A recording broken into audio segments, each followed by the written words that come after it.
Hello students, आज का हमारा टॉपिक है डाई इलेक्ट्रिक पोलराइजेशन। और डाई इलेक्ट्रिक के पोलराइजेशन को पढ़ने से पहले हम पहले पढ़ेंगे what is dielectric. Dielectric क्या होती है? एक टाइप के इंसुलेटर्स होते हैं जो इलेक्ट्रिक इफेक्ट को ट्रांसमिट कर देते हैं विदाउट कंडक्टिंग।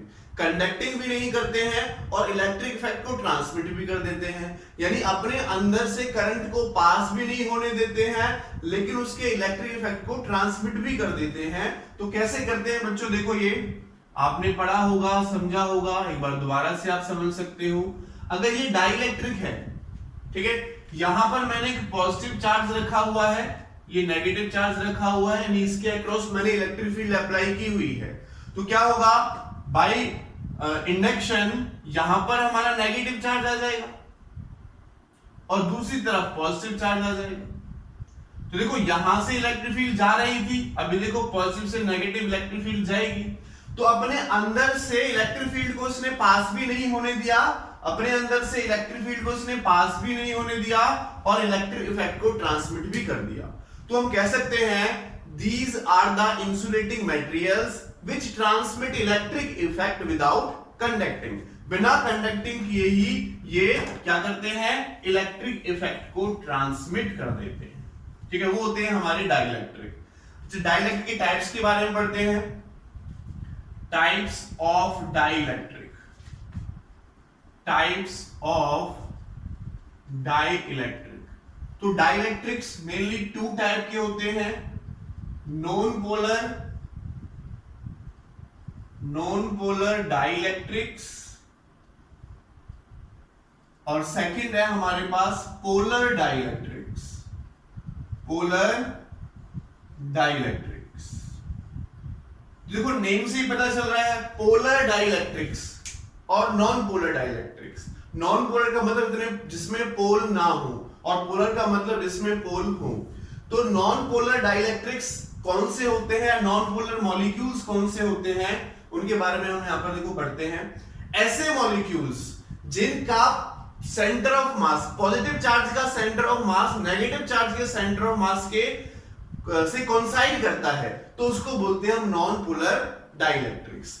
देखो, ऐसा मॉलिक्यूल जिसका पॉजिटिव चार्ज और नेगेटिव चार्ज एक ही पॉइंट पर कोइंसाइड करें, इस वाले पॉइंट पर उस मॉलिक्यूल का पॉजिटिव चार्ज भी कोइंसाइड करे और नेगेटिव चार्ज भी कोइंसाइड करे, उनको बोलते हैं हम नॉन पोलर डाइइलेक्ट्रिक्स। और वो कौन कौन से होते हैं नॉन पोलर मॉलिक्यूल की बात करूं? H2, O2, CO2, N2, ETC, ठीक है। इन मॉलिक्यूल्स का जो पॉजिटिव चार्ज होता है और नेगेटिव चार्ज होता है वो एक ही पॉइंट पर कोइंसाइड करते हैं। जिनका पॉजिटिव चार्ज और नेगेटिव चार्ज एक ही पॉइंट पर कोइंसाइड करते हैं उनको बोलते हैं हम नॉन पोलर डाइइलेक्ट्रिक्स। अब पोलर आप समझ ही गए होंगे, जिनका पॉजिटिव चार्ज और नेगेटिव चार्ज एक ही पॉइंट पर लाई ना करता हो उसको बोलेंगे हम पोलर डाइइलेक्ट्रिक्स। कि इसके पॉजिटिव चार्ज तो इस पॉइंट पर है और नेगेटिव चार्ज इस पॉइंट पर है। तो देखो, नेगेटिव चार्ज का सेंटर ऑफ मास अलग है और पॉजिटिव चार्ज का सेंटर ऑफ मास अलग पॉइंट पर है। तो ऐसे मॉलिक्यूल्स को हम बोल देते हैं बच्चों, कौन से मॉलिक्यूल्स?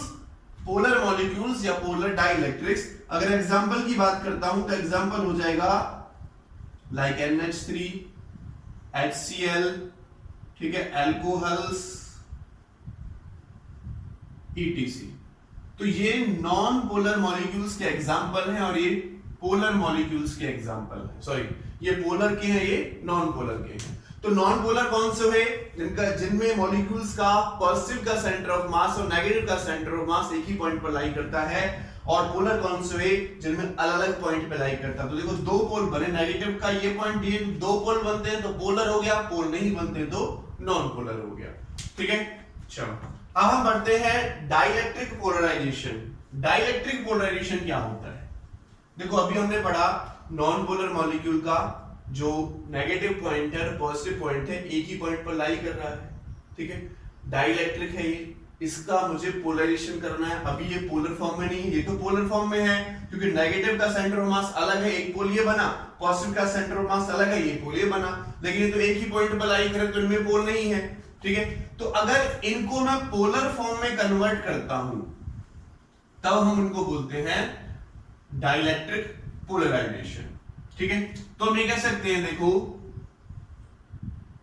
लाइट कर लेते हैं, हमारे पास एक नॉन पोलर सब्सटेंस है, तो इसमें ये मेरे पास पॉजिटिव और नेगेटिव का सेंटर एक ही है, पॉजिटिव और नेगेटिव का सेंटर बच्चों एक ही है। ठीक है, पॉजिटिव और नेगेटिव का सेंटर एक ही है। ये कौन है बच्चों?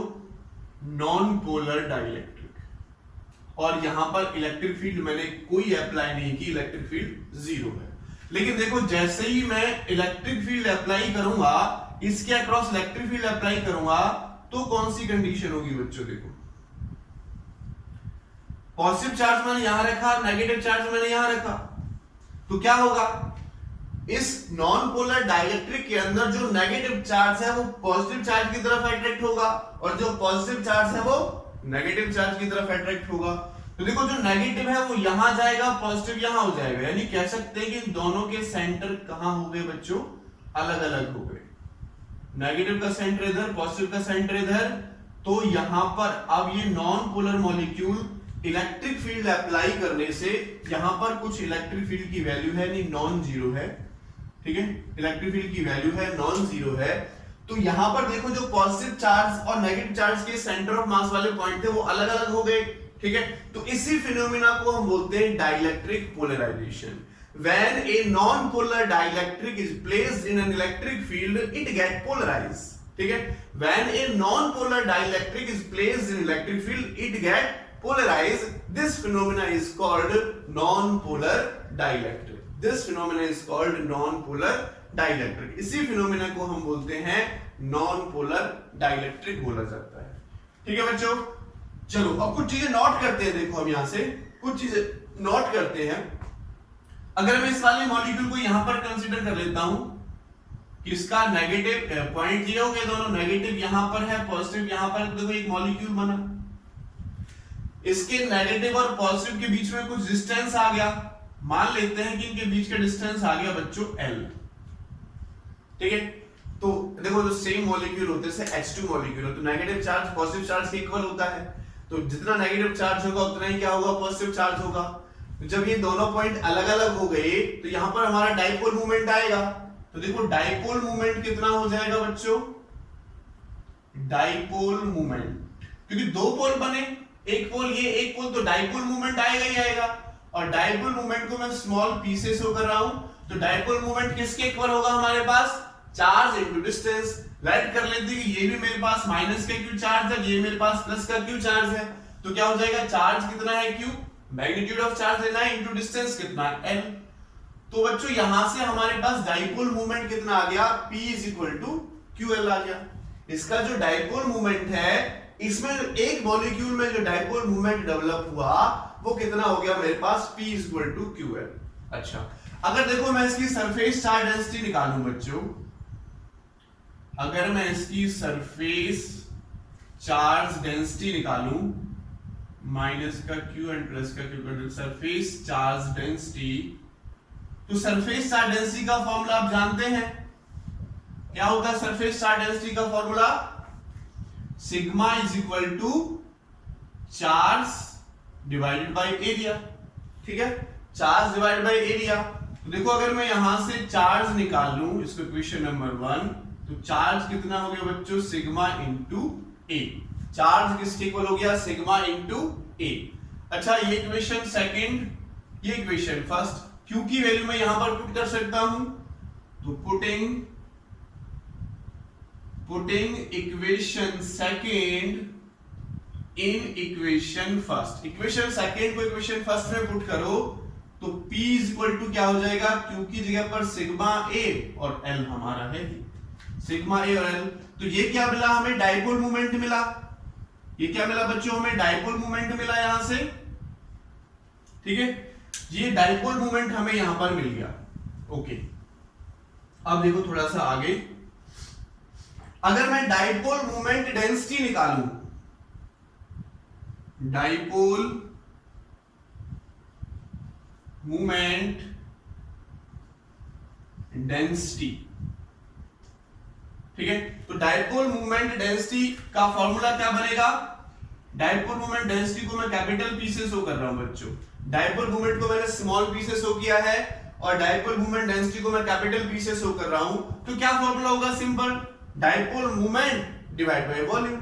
चार्ज डेंसिटी क्या होती है? Charge upon volume. Mass density क्या होती है? Mass upon volume. Dipole moment density क्या होगी? Dipole moment upon volume. Simple. तो क्या हो जाएगा बच्चों? Dipole moment upon volume, dipole moment upon volume. तो देखो dipole moment density P equal to क्या हो जाएगा? डायपोल मोमेंट है हमारे पास sigma AL divide by volume क्या होता है? A into L, area into length volume होता है। तो देखो इससे कट जाएगा, तो dipole moment density, dipole moment density जिसका दूसरा नाम इलेक्ट्रिकल पोलराइजेशन भी है, या सिंपल इलेक्ट्रिक पोलराइजेशन भी इसका दूसरा नाम है, इलेक्ट्रिक पोलराइजेशन, ठीक है। P वो किसके इक्वल आया बच्चों? सिग्मा के इक्वल आया। किसके इक्वल आया? सिग्मा के इक्वल निकलकर आया है, ठीक है। ये बात समझ में आई यहां से? Electric polar dipole moment density का दूसरा नाम है इलेक्ट्रिक पोलराइजेशन, जिसको हमने कैपिटल P से शो कर रखा है बच्चों, कैपिटल P से हमने इसको शो कर रखा है। तो capital P dipole moment density या इलेक्ट्रिक पोलराइजेशन मुझे मिला सिग्मा के बराबर। किसके बराबर मिला? सिग्मा के बराबर। किसके बराबर? सिग्मा के बराबर। क्लियर? ठीक है, चलो आगे चलते हैं। अच्छा ये चीज समझो, अभी हमने यहां पर एक डाइलेक्ट्रिक पोलराइजेशन बनाया था, तो उसका नेगेटिव चार्ज यहां पर था, पॉजिटिव चार्ज यहां पर था, है ना। जब हमने इलेक्ट्रिक फील्ड अप्लाई कर दी थी, नॉन जीरो इलेक्ट्रिक फील्ड, तो E इज इक्वल टू कितना है हमारे पास? 0। तो मान लेते हैं कि मैंने इनको कैपेसिटर की दो प्लेट्स के बीच में रखा हुआ है, ये पॉजिटिव प्लेट, ये नेगेटिव प्लेट, जिसकी वजह से क्या हुआ? नेगेटिव मेरा पॉजिटिव तरफ आ गया और ये पॉजिटिव मेरा नेगेटिव की तरफ चला गया। अब देखो ये हमने इलेक्ट्रिक फील्ड इस डायरेक्शन में अप्लाई की है, जिसको मैं E नॉट नेम दे रहा हूं। इलेक्ट्रिक फील्ड मैंने इस डायरेक्शन में अप्लाई की है, ठीक है, जिसको हमने E नॉट नेम दिया है। लेकिन इसमें अब देखो, इसके अंदर की मैं बात करूं तो नेगेटिव चार्ज पूरा इधर आ गया, पॉजिटिव चार्ज पूरा इधर चला गया, तो इसके अंदर भी एक इलेक्ट्रिक फील्ड सेटअप हो जाएगा पॉजिटिव से नेगेटिव डायरेक्शन में। तो इस पॉजिटिव से नेगेटिव डायरेक्शन में एक इलेक्ट्रिक फील्ड सेटअप हो गया EP, ठीक है। पोलराइजेशन की वजह से जो इलेक्ट्रिक फील्ड निकल के आया वो EP मेरा यहां पर सेटअप हो गया, ठीक है।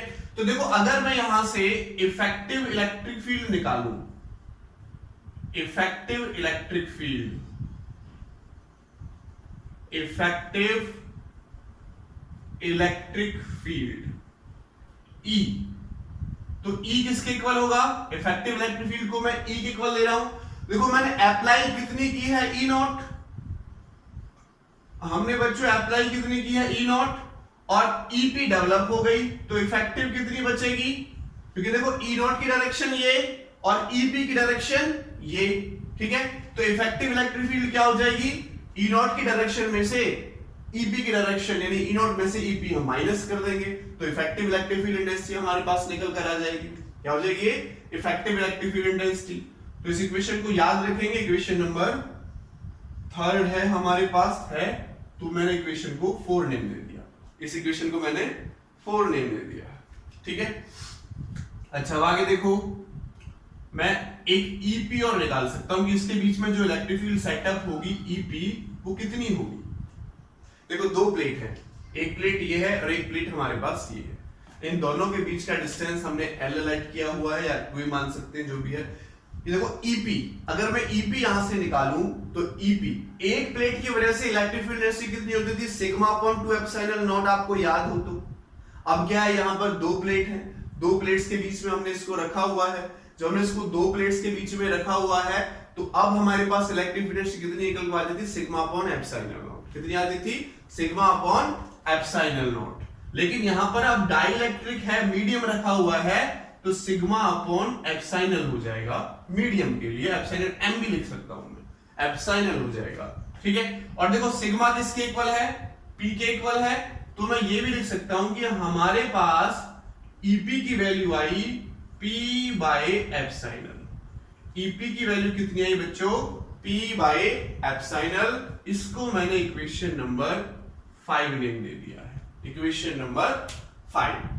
ठीक है, तो ये कुछ चीजें मैंने यहां पर निकाली, इनका मैं आगे अभी इलेक्ट्रिकल ससेप्टिबिलिटी निकालूंगा तो वहां पर मुझे इनका यूज करना पड़ेगा। इन दोनों इक्वेशन को मैं साइड में ही लिखा रहने देता हूं। ठीक है, डाइपोल मोमेंट हमने निकाला, क्योंकि जब नेगेटिव और पॉइंट सेपरेट होगा तो डाइपोल बनेंगे, जिससे हम डाइपोल मोमेंट निकाले कि P = Q × L। Surface charge density मैंने निकाला, सरफेस चार्ज डेंसिटी का रिलेशन हमने P के साथ निकाल लिया, डाइपोल मोमेंट डेंसिटी निकाला, तो इलेक्ट्रिक पोलराइजेशन इसका दूसरा भी नाम है। अब मैं यहां पर एक टॉपिक और लेकर चलता हूं, छोटा सा टॉपिक यहां पर और कवर करेंगे, एक छोटा सा टॉपिक बच्चों और कवर करेंगे हम यहां पर, इलेक्ट्रिकल ससेप्टिबिलिटी। क्या टॉपिक है हमारा? Electrical susceptibility. इलेक्ट्रिकल ससेप्टिबिलिटी, देखो एक्सपेरिमेंटली ये देखा गया कि जो इलेक्ट्रिक पोलराइजेशन है, इलेक्ट्रिक पोलराइजेशन वो डायरेक्टली प्रोपोर्शनल आता है, लिख देता हूं, is directly proportional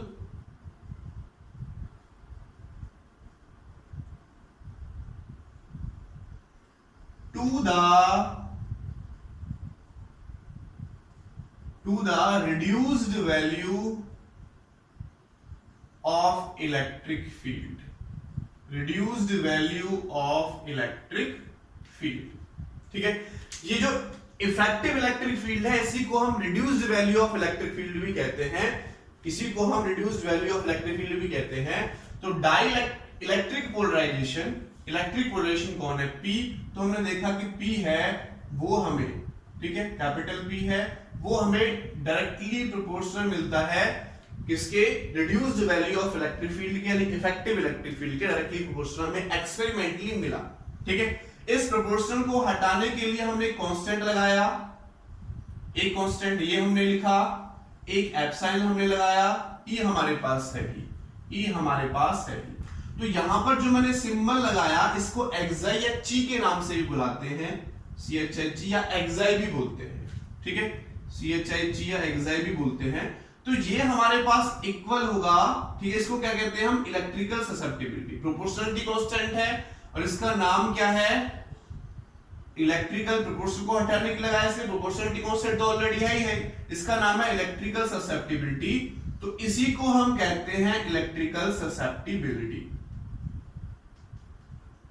electrical susceptibility. ठीक है, इलेक्ट्रिकल ससेप्टिबिलिटी। अच्छा, हमने यहां पर जो आपने सोचा होगा सर दो कांस्टेंट क्यों लगाए हैं? कांस्टेंट तो हम एक ही लगाते हैं अक्सर। ये जो हमने एप्सिलॉन नॉट लगाया, ये हमने लगाया किस लिए लगाया? ताकि हम इसको डायमेंशनली इक्वल कर सके, क्योंकि जो P की डायमेंशन है वही E की डायमेंशन भी होती है। देखो P किसके बराबर है? सिग्मा के बराबर। जो सिग्मा की डायमेंशन है वही P की बराबर है, P की डायमेंशन भी है, ये तो अंडरस्टूड है। और आपको पता ही है, देखो सिग्मा किसके इक्वल होता है? Q/4πr²। तो डायमेंशन क्या होगा उसका? देखो डायमेंशन, अगर यूनिट सेम तो डायमेंशन भी सेम। देखो Q क्या हो जाएगा हमारे पास? C, और R², देखो R क्या हो जाएगा?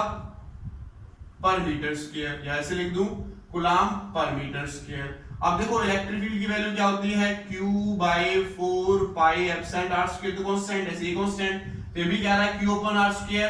तो कूलम पर मीटर स्क्वायर ये किसके बराबर? P के बराबर है। तो P और E क्या है? दोनों की डायमेंशंस क्या होंगी? सेम होंगी। तो इनको डायमेंशनली इक्वल करने के लिए मैंने यहां पर एप्सिलॉन नॉट लगा दिया है, क्योंकि इसकी डायमेंशन होती है। ठीक है, तो इसलिए हमने यहां पर क्या लगाया है? एप्सिलॉन नॉट अप्लाई किया है। चलो आगे चलते हैं। अब देखो, अब एक छोटा सा रिलेशन। अच्छा, इसका जो इलेक्ट्रिकल ससेप्टिबिलिटी है, इलेक्ट्रिकल ससेप्टिबिलिटी का फिजिकल मीनिंग क्या है? एक्चुअल में इलेक्ट्रिकल ससेप्टिबिलिटी हमें बताती है कि ये जो मटेरियल हमने लिया है वो कितना अफेक्ट करता है, कितना अफेक्ट करता है। या हम दूसरा ये कह सकते हैं कि इलेक्ट्रिकल ससेप्टिबिलिटी हमें इलेक्ट्रिकल बिहेवियर बताता है किसी डाइलेक्ट्रिक का। क्या बताता है ये? Electrical behaviour of a material और डाइलेक्ट्रिक। इलेक्ट्रिकल बिहेवियर बताता है कि वो कितना इलेक्ट्रिक यानी कितनी इलेक्ट्रिक इफेक्ट को ट्रांसमिट कर सकता है।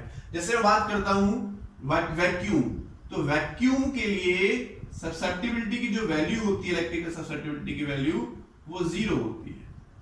ठीक है, अगर वैक्यूम है तो इलेक्ट्रिकल ससेप्टिबिलिटी क्या होगा? 0 होगा। तो ऐसे अगर मटेरियल मैंने प्लेस कर दिया तो इलेक्ट्रिक इफेक्ट की वैल्यू अलग अलग होती चली जाती है, डिफरेंट होती चली जाती है। तो इलेक्ट्रिकल बिहेवियर ये बताता है इलेक्ट्रिकल ससेप्टिबिलिटी। अब देखो छोटा सा रिलेशन हम करते हैं इलेक्ट्रिकल ससेप्टिबिलिटी का रिलेशन विद डाइलेक्ट्रिक कांस्टेंट। ठीक है, इलेक्ट्रिकल ससेप्टिबिलिटी का रिलेशन हम करते हैं विद डाइलेक्ट्रिक कांस्टेंट। तो यहीं पर मैं लिख लेता हूं relation between एक्साई and dielectric constant क्या होता है बच्चों? के। ठीक है, चलो इसको हम करते हैं। तो देखो फ्रॉम इक्वेशन 4, तो इक्वेशन 4 से हमने देखा, क्या देखा कि जो E नॉट है, सॉरी जो E है वो E नॉट माइनस EP के इक्वल है, ये हमने देखा। EP की वैल्यू भी हमारे पास इक्वेशन 5 से है, तो ये वैल्यू मैं पुट कर सकता हूं। E नॉट माइनस EP की वैल्यू क्या हो जाएगी? P by epsilon. कितनी हो जाएगी बच्चों? P by epsilon. तो मैग्नीट्यूड वाला केस ले लें तो मैं इसको हटा देता हूं। ठीक है, मैग्नीट्यूड निकाल रहे हैं हम इसका, तो क्या हो जाएगा? E minus P epsilon. और क्या होगा देखो, E is equal to E not minus P की वैल्यू ये है, ये पुट कर दो, sigma epsilon E divided by epsilon. तो देखो एप्सिलॉन से एप्सिलॉन कट जाएगा, क्या बचेगा? माइनस एक्साई E। इसको उठा के मैं दूसरी तरफ लेके जा रहा हूं, तो अगर इसको उठा के मैं दूसरी तरफ लेके जाऊंगा तो क्या हो जाएगा? E plus एक्साई E। ठीक है, और इक्वल टू में बचा E नॉट, तो यहां से E कॉमन ले लो, क्या हो जाएगा? 1 प्लस एक्साई is equal to E not, और 1 प्लस एक्साई is equal to E not by E not by E। अब ये E नॉट बाई E किसके इक्वल होता है? याद हो तो आपको, डाइलेक्ट्रिक कांस्टेंट K के इक्वल। डाइलेक्ट्रिक कांस्टेंट K के इक्वल। तो डाइलेक्ट्रिक कांस्टेंट क्या होता है? It is the ratio of electric field in a free space to the electric field in a medium. तो ये K के इक्वल आ गया, ये रिलेशन आ गया इलेक्ट्रिकल ससेप्टिबिलिटी और डाइलेक्ट्रिक कांस्टेंट K के बीच का रिलेशन आ गया। तो ये हमारा था डाइलेक्ट्रिक पोलराइजेशन हमने पढ़ा। Thank you so much.